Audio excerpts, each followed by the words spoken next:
चलते हैं आपको दिल्ली, जहां पर सुधांशु त्रिवेदी प्रेस वार्ता कर रहे हैं। क्या कुछ कह रहे हैं, सुनिए। सेना का सरासर अपमान है। मैं कांग्रेस पार्टी से पूछना चाहता हूं, ऑपरेशन सिंदूर की सफलता की घोषणा सेना ने की है, भारत सरकार ने नहीं की है, भारतीय जनता पार्टी के किसी प्रवक्ता ने नहीं की है। जैसे आपके प्रवक्ता अब अचानक सोकर जागने लगे, अपने जमाने क्या क्या बातें बोले, तो मैं पूछना चाहता हूं, आपने सरेंडर शब्द यूज करके सेना का अपमान किया है या नहीं? क्योंकि सीधे सीधे जब आपने सेना के बयान को सरेंडर से तुलना किया है, इसका मतलब भारत और भारत की सेना का सर झुकाने का वो काम और इसके लिए वो शब्द जो पाकिस्तान की सेना, पाकिस्तान के आतंकवादी संगठन और यूएन सिक्योरिटी काउंसिल के द्वारा डिजिग्नेटेड आतंकवादी जैसे मौलाना मसूद अजहर और हाफिज सईद भी नहीं बन कर पाए हैं, तो आप क्यों उनके मुहाफिज बनने की कोशिश कर रहे हैं? और मैं दूसरा बताना चाहता हूं राहुल गांधी जी से कि अगर आपको यह समझना है सरेंडर, तो याद करिए राहुल गांधी जी केवल 2 साल पहले आप विदेश में गए थे और आपने कहा था, why the defenders of democracy America and Europe are silent and not interfering in India. यह था सरेंडर। 15 जुलाई 2011 को आपने कहा, it's impossible to totally control terrorism. यह था आतंक के आगे सरेंडर। 26/11 के हमले के बाद आपकी सरकार ने शर्म शेख में कहा कि कंपोजिट डायलॉग प्रभावित नहीं होगा आतंकी घटनाओं के साथ। यह था आतंक की मानसिकता के साथ सरेंडर। 1995 में नरसिम्हा राव सरकार के समय एक फोन आया और भारत ने अपना एटॉमिक एक्सप्लोजन रोक दिया। यह था सरेंडर। 1971 में 93,000 प्रिजनर ऑफ वॉर थे। 1971 में 93,000 प्रिजनर ऑफ वॉर थे। फिर भी पीओके क्यों सरेंडर कर दिया? छंब का 160 किलोमीटर का एरिया जीता हुआ क्यों सरेंडर कर दिया? 13,000 किलोमीटर पाकिस्तान के पंजाब और सिंध का जीता हुआ क्यों सरेंडर कर दिया? 54 हमारे सैनिकों को वापस नहीं लिया, उन्हें क्यों सरेंडर कर दिया? 1965 में जीता हुआ हाजी पीर का दर्रा सरेंडर कर दिया। लाहौर से 20 किलोमीटर दूर तक सेना पहुंच गई थी, वो सरेंडर कर दिया।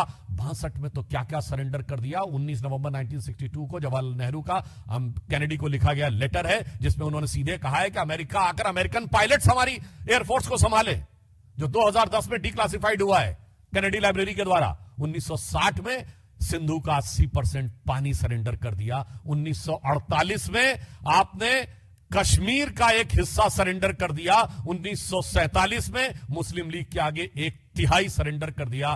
तो राहुल गांधी जी, आपकी पार्टी और आपके खानदान के कारनामे आजाद हिंदुस्तान के कैलेंडरों में सरेंडर से भरे पड़े हैं। और जहां तक हमारे प्रधानमंत्री जी की बात है, बहुत साफ कह देना चाहता हूं, राहुल गांधी जी किसी के आगे सरेंडर कर दें, कांग्रेस ने किया होगा, मगर भारत किसी के आगे सरेंडर नहीं हो सकता। हम विश्व की एकमात्र ऐसी सभ्यता है जो हजारों सालों के आक्रमण के बाद भी आज जीवंत हैं, जिसे आप मानने को तैयार नहीं। हमारे प्रधानमंत्री श्री नरेंद्र मोदी भारत माता के उस शेर की तरह हैं।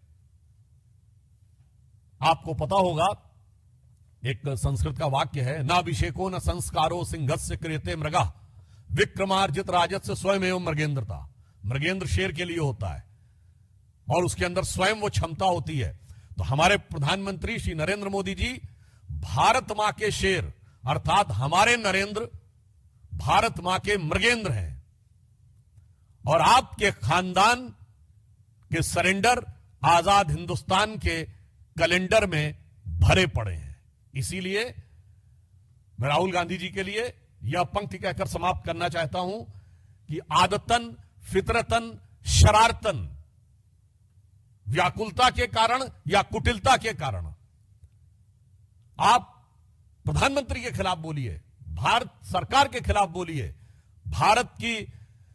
भारतीय जनता पार्टी के खिलाफ बोलिए, हमें बर्दाश्त है। पर भारत के स्वाभिमान और भारत की सेना के लेकर आप झूठ बोलेंगे तो यह कतई बर्दाश्त नहीं है। तो इसे सिर्फ एक पंक्ति कहूंगा कि वो पैरवी तो झूठ की करता चला गया, वो पैरवी तो झूठ की करता चला गया, बस उसका चेहरा उतरता चला गया।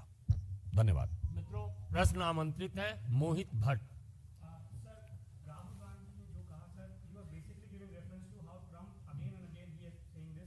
because of Trump they have surrendered, because of Trump we have agreed to ceasefire, but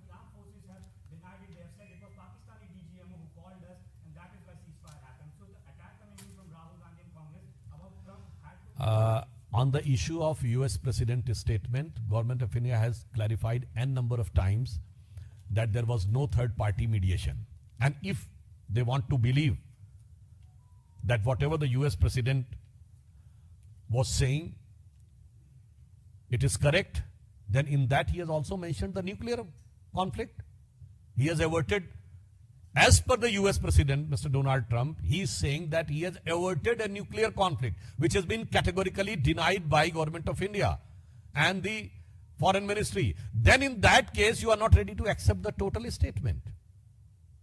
And I would also like to remind, during the run-up for the presidential election, there is a video available of President Trump in which he was saying that he once talked to Prime Minister Modi, and he's saying that one country is annoying you or irritating you too much, and he said, you can guess the which country is, and I can ask them to stop those things.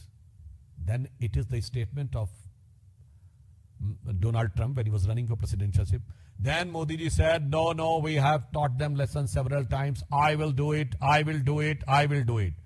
वैसे राहुल गांधी जी को चूंकि जब वो लोकतंत्र की रक्षा के लिए भी विदेश में जाके अमेरिका से गुहार लगा चुके हैं, तो उन्हें ये ज्यादा नजर आता होगा। इस कारण से इस संभावना से इनकार नहीं किया सकता। वैसे ऑन द लाइटर नोट मैं कहना चाहूंगा, अमेरिका के राष्ट्रपति ने 31 मई को एक और ट्वीट किया है जिसमें उन्होंने कहा है कि Joe Biden was killed in 2020 और जो 4 साल तक अमेरिका के राष्ट्रपति थे, he was a robot clone. तो मुझे लगता है कि कितना भरोसा, बल्कि मैं अमेरिकी सरकार से भी पूछना चाहता हूं कि भाई ये बयान उन्होंने अपने ऑफिशियल जो ट्रूथ करके उनका एक सोशल मीडिया है उस पर दिया है, तो राहुल गांधी इस पे भरोसा करते हैं नहीं? मुझे लगता है इस पे बता दे तो बेटर रहेगा। वैसे इस तरह के बयान देकर मैं एक बात कहना चाहता हूं, पाकिस्तान के प्रधानमंत्री शहबाज शरीफ का रिकॉर्डेड वीडियो अवेलेबल है जिसमें वो कह रहे हैं 9-10 अगस्त की दरमियानी रात को 2:30 बजे मेरे जनरल आसिफ मुनीर ने मुझे जगा कर ये कहा कि वजीर आजम साहब, पाकिस्तान के कई एयर बेसेस के ऊपर अटैक हो गया है और नूर खान एयर बेस पर भी मिसाइल गिरी है। ये आसिम मुनीर और शहबाज शरीफ दोनों का कबूलनामा है। फिर वो अजरबैजान में भी जाके बोले कि हम तो फजर की नमाज का इंतजार कर रहे थे कि 4:30 के बाद अटैक करेंगे, उससे पहले इंडिया ने अटैक कर दिया रात्रि के तीसरे पहरे में ही। तो मैं पूछना चाहता हूं राहुल गांधी जी से कि शहबाज शरीफ और आसिम मुनीर के इकबालिया बयान के बाद भी अगर आपको समझ में नहीं आ रहा है तो आपको क्या कहा जाए? राहुल शरीफ कहा जाए या राहुल मुनीर कहा जाए? क्योंकि आप तो मुनीर और शरीफ से भी ज्यादा बड़े पाकिस्तान के पक्ष में तकरीर देने वाले नजर आ रहे हैं।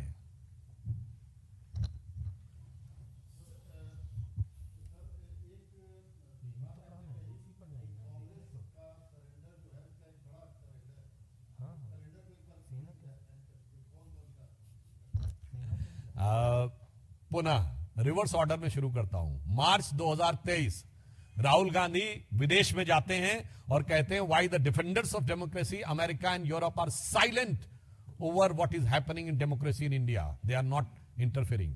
यह था सीधा सरेंडर।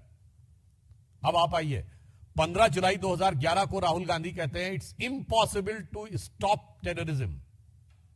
यह था टेररिज्म के आगे सरेंडर।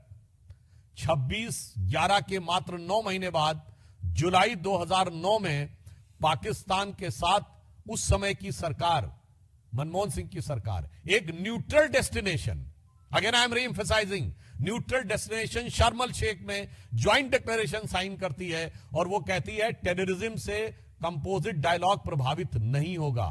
यह था टेररिज्म की मानसिकता के साथ सरेंडर।